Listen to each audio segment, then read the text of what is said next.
reason things don't function in part is that when everything is unanimity of 27, it doesn't work.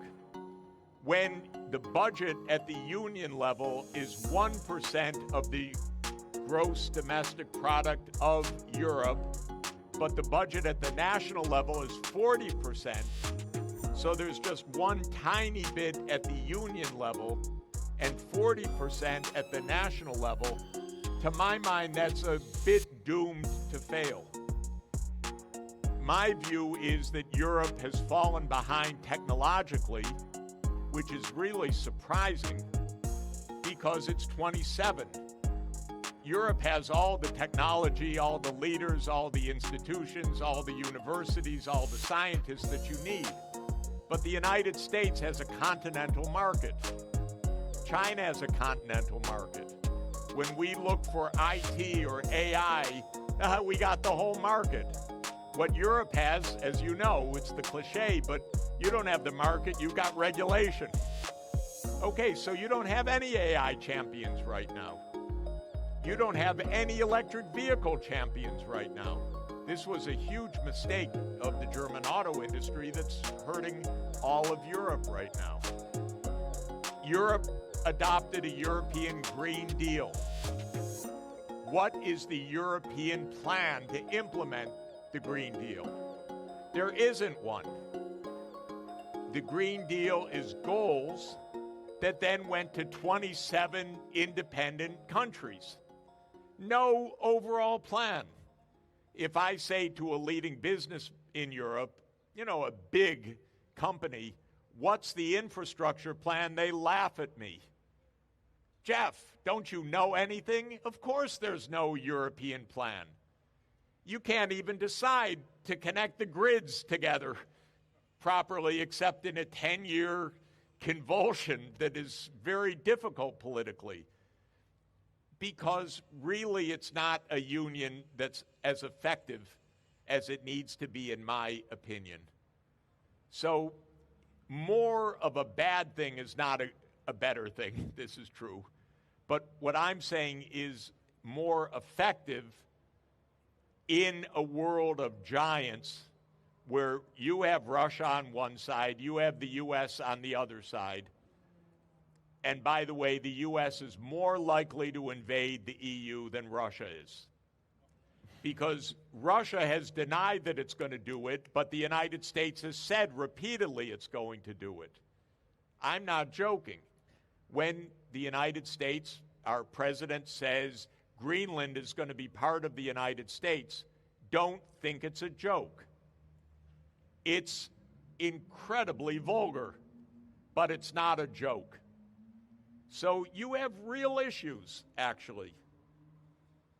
And that, from my mind, requires a kind of unity to think through the technology, the infrastructure, the role of AI in society, which is quite fundamental.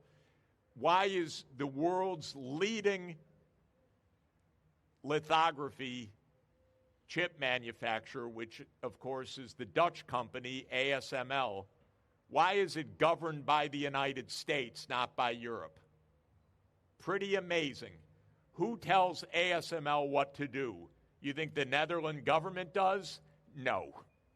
You think Brussels does? No. Of course it's the United States of America. That's a mistake.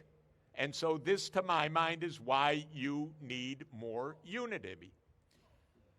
By the way, you can disagree, but I'm talking right now. It's okay. No, I know. I'm just saying it's fine.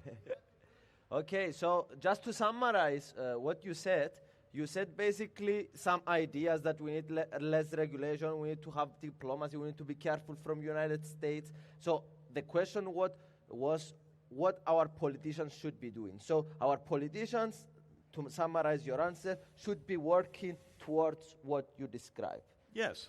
Even if we're small, even if we don't have that much impact, we need to be working towards this, what you described. Of course, what Cypriot politicians need to do, first of all, is look after Cyprus. This is obvious. but look after Cyprus in a context of Europe and in a context of the world. And there's one other concept that I find very, very useful.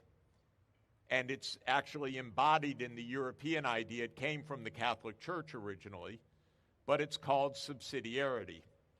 And the idea of subsidiarity is, let's get real.